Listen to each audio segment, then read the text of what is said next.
കഴിഞ്ഞ ദിവസങ്ങളിലായിട്ട് നമ്മുടെ രാജ്യത്തിൻ്റെ പ്രധാനമന്ത്രി നടത്തിയിട്ടുള്ള ചില പരാമർശങ്ങൾ അല്ലെങ്കിൽ പച്ചയ്ക്ക് വർഗീയത പറയുന്ന ചില പ്രസ്താവനകൾ അദ്ദേഹം നടത്തിയിട്ടുള്ള കഴിഞ്ഞ ദിവസം നടത്തിയിട്ടുള്ള ഒരു പ്രസ്താവന എന്ന് പറഞ്ഞാൽ കോൺഗ്രസ് അധികാരത്തിൽ വന്നു കഴിഞ്ഞാൽ ഇന്ത്യൻ ക്രിക്കറ്റിൽ മതാടിസ്ഥാനത്തിൽ അതിനെ രൂപപ്പെടുത്തിയെടുക്കും എന്ന തരത്തിൽ വളരെ ഗുരുതരമായിട്ടുള്ള ഒരു ആരോപണമാണ് ഇദ്ദേഹം നടത്തിയത്.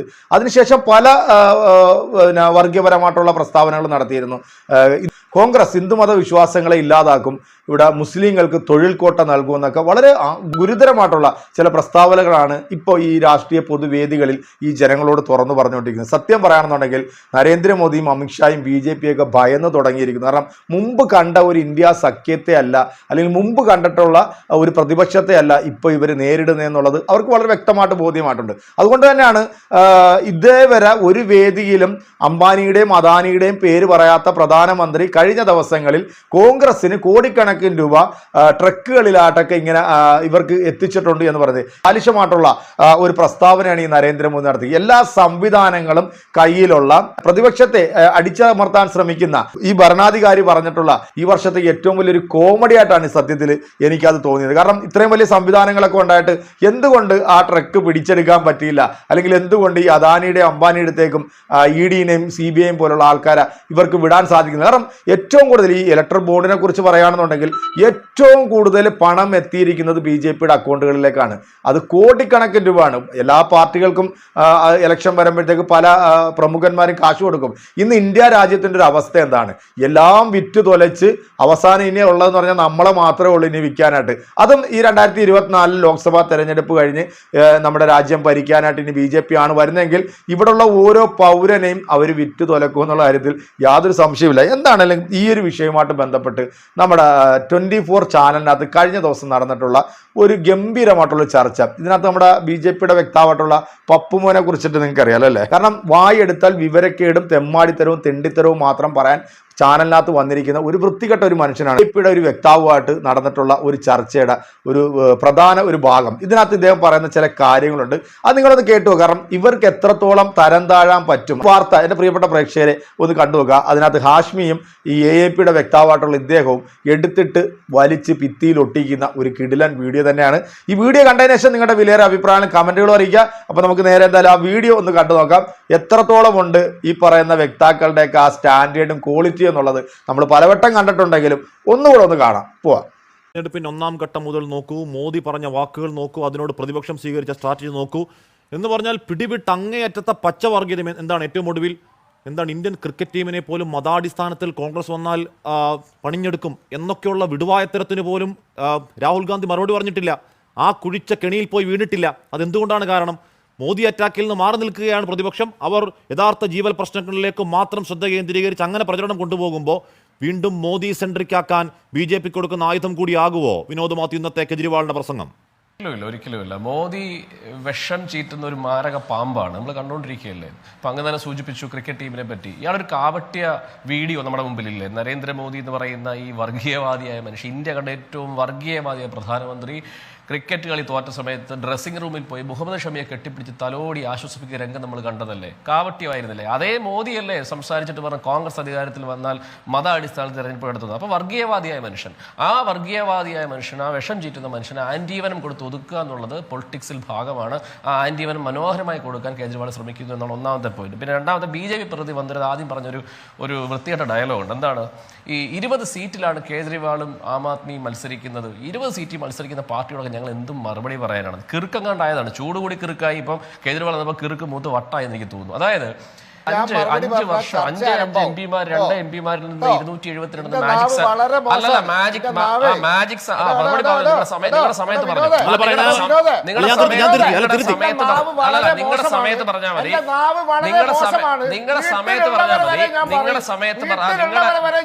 ആയിക്കോട്ടെ. അതെ ആയിക്കോട്ടെ. അങ്ങനെയാണെങ്കിൽ നമുക്ക് ചർച്ച ചെയ്യാം. കാശ്മീർ അങ്ങനെ നിയന്ത്രിക്കുക. 2 MP-മാരുണ്ടായിരുന്ന ഞങ്ങൾ വളർന്ന് പന്തലിച്ച് 272 മാജിക് സംഖ്യയിലേക്ക് വളർന്നു എന്ന് നാഴിക 40 വട്ടം പറയുന്നവരാണ് ഞങ്ങൾ. 12 വർഷമായി പിറന്നു വീണ ഒരു പാർട്ടിയാണ്. ലോക്സഭയിലും അല്ലെങ്കിൽ ഡൽഹി ഭരിക്കുന്നു. ഞങ്ങൾ 20 സീറ്റിൽ മത്സരിക്കും. അപ്പം ഞങ്ങൾ അഭിമാനത്തോട് പറയും. അപ്പം അതിനെ പുച്ഛിക്കൊന്നും വേണ്ട. പിന്നെ ഹാഷ്മി കോടതി അതാ ഞാൻ പറഞ്ഞു, അറസ്റ്റിനെ ചലഞ്ച് ചെയ്യുന്ന പെറ്റീഷനകത്ത് ഒരു സ്വമേധയാ ജാമ്യം കൊടുക്കുന്ന വേളയിൽ കോടതി പറഞ്ഞു വെച്ചിരിക്കുകയാണ് ഇയാൾ ഒരു ആന്റി സെൻസ് ഉള്ള ആളല്ല, ഇയാൾ ഒരു ത്രെട്ട് അല്ല. ഞാൻ അതാ പറയാൻ വരുന്നത്. അപ്പൊ ഇവർ പുച്ഛിക്കുന്നല്ലോ കേജ്രിവാളിനെ. ഒരു കാര്യം മനസ്സിലാക്കണം, അതായത് ത്രെട്ട് അല്ലാത്തൊരു മനുഷ്യൻ, ഒരു കോടതി നിരീക്ഷണത്തിൽ ഈ രാജ്യത്ത് ജീവിക്കേണ്ട ഒരു മനുഷ്യൻ എന്ന് പറഞ്ഞൊരു മനുഷ്യനെ പുറത്തോട്ട് വിടുമ്പോൾ അയാൾ പ്രചരണത്തിൽ വരികയും, എന്നാൽ ഇവരെന്താ ചെയ്തിട്ടുള്ള രാജ്യം നമ്മൾ കണ്ടിട്ടുള്ളതല്ലേ, അതായത് ത്രെട്ടാണെന്ന് പറയുന്നത് ഗാന്ധി അസോസിയേഷന്റെ ഭാഗമായി ഈ സമൂഹത്തിൽ ത്രെട്ടാണെന്ന് പറയുന്ന ഗോഡ്സെ തൂക്കിക്കൊന്ന രാജ്യമായത്. ആ ഗോഡ്സെ ആരാധിക്കുകയും ആ കേസിൽ അക്യൂസ്ഡ് ആയി രൂപാന്തരപ്പെട്ട സർവർക്കറിന്റെ പ്രതിമ കൊണ്ട് പാർലമെന്റിൽ വെക്കുകയും ചെയ്തൊരു പാർട്ടിയാണ്. അപ്പം ഈ രാജ്യത്ത് ജീവിക്കണമെന്ന് കോടതി പറയുന്ന ഒരു മനുഷ്യൻ, ഒരു ആന്റിസിഡൻസും ഇല്ലാന്ന് പറയുന്ന ഒരു മനുഷ്യൻ, ഒരു തരത്തിലും ക്രിമിനൽ പശ്ചാത്തലങ്ങളില്ലാത്ത ഖാലിസ്ഥാൻ ഭീകരവാദികളുടെ പണം വാങ്ങിയ ആളാണെന്നാണ് പറയുന്നത്.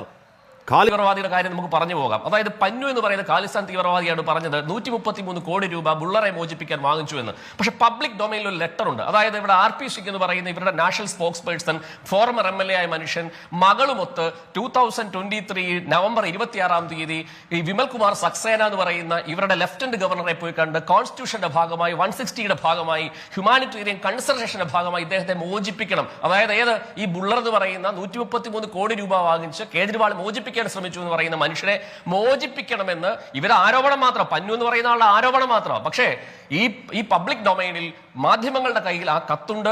ഈ പറയുന്ന RP സിംഗ് എന്ന് പറയുന്ന മനുഷ്യൻ മകളുമൊത്ത് ഈ സക്സേനെ പോയി കാണുന്ന ഫോട്ടോ അടക്കം പ്രസിദ്ധീകരിച്ചിട്ട്. അപ്പൊ ആരാണ് ഖാലിസ്ഥാൻ തീവ്രവാദികളുടെ പണം വാങ്ങിച്ചിട്ടുള്ളത്? അപ്പൊ ഈ നാൾ വരെ നരേന്ദ്രമോദി എന്ന് പറയുന്ന മനുഷ്യൻ അംബാനിയെ പറ്റിയും സംസാരിച്ചിട്ടില്ല. ഇന്നലെ എന്താണ് പ്ലേറ്റ് മാറ്റിയിട്ട് പറയണം അംബാനിയുടെ ഇത് ട്രക്കിൽ പണം വാങ്ങിച്ചു എന്ന്.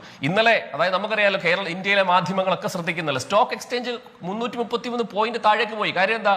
മാധ്യമങ്ങൾ, ഇന്ത്യയിലെ പൊതുമാധ്യമങ്ങൾ, ഉത്തരേന്ത്യൻ മാധ്യമങ്ങൾ, ഡൽഹി മാധ്യമങ്ങളൊക്കെ കൂടുതൽ സ്പേസ് ഇന്ത്യ സഖ്യത്തിന് കൊടുക്കുന്നു. അതിൽ ഇവർക്ക് അമ്പരപ്പുണ്ട്. APയുടെ വ്യക്താവായിട്ടുള്ള ഈ വിനോദ് മാത്യു എന്ന് പറഞ്ഞ ഒരു വലിയൊരു സല്യൂട്ട് കൊടുക്കുക. കാര്യങ്ങളുണ്ടല്ലോ ഇങ്ങനെ തുറന്നടിച്ച് ആർജവത്തോടുകൂടി നട്ടലോടുകൂടി പറയുമ്പോഴത്തേക്ക് ഈ ഊളകൾക്ക് സൂഹിക്കത്തില്ല, അല്ലെങ്കിൽ ഇവന്മാർക്ക് കുരുപൊട്ടും. അങ്ങനെ കുരുപൊട്ടിയതാണ് നമ്മുടെ പത്മനാഭൻ ജി പിന്നെ പറഞ്ഞ കാര്യങ്ങളൊക്കെ നിങ്ങൾ കേട്ടല്ലോ അല്ലേ?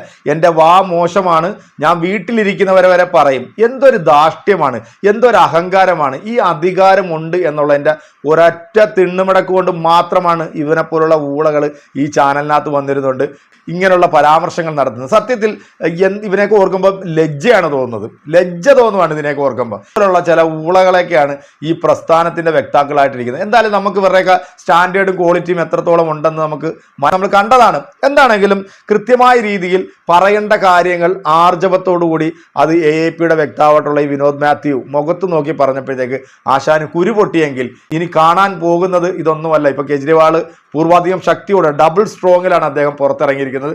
പല രാഷ്ട്രീയ വേദികളിലും അദ്ദേഹം ഇപ്പം നരേന്ദ്രമോദിയും അമിത്ഷായും BJPക്കുമെതിരെ ശക്തമായ ഭാഷയിൽ തന്നെയാണ് അദ്ദേഹം വിമർശിക്കുന്നത്. ഇനി ഒരു മോദി ഭരണം ഇന്ത്യയിൽ ഉണ്ടാകില്ല എന്ന് പല വേദികളിലും APയുടെ വ്യക്താവായിട്ടുള്ള കേജ്രിവാൾ പറയുന്നുണ്ടെങ്കിലും ഈ ലോക്സഭാ തെരഞ്ഞെടുപ്പിന്റെ റിസൾട്ട് വരുമ്പോൾ അതൊരു നല്ലൊരു റിസൾട്ട് ആയിരിക്കും എന്ന് തന്നെയാണ് എൻ്റെയും ഒരു വിശ്വാസം. ഇതുപോലുള്ള മണ്ടന്മാരെയും പൊട്ടന്മാരെയും ധാർഷ്ട്യമുള്ളവനെയൊക്കെ വീട്ടിലിരുത്തേണ്ട സമയം അധികരിച്ചിരിക്കുന്നു. നിങ്ങളുടെ വിലയേറെ അഭിപ്രായങ്ങളും കമന്റുകളും നമ്മുടെ കമന്റ് ബോക്സിൽ അറിയിക്കുക. മറ്റൊരു വീഡിയോ ആയിട്ട് കാണാമെന്ന ശുഭപ്രതീക്ഷയും നിങ്ങളുടെയൊക്കെ സ്വന്തം വിനീസ് ടു എന്റർടൈൻമെന്റ്.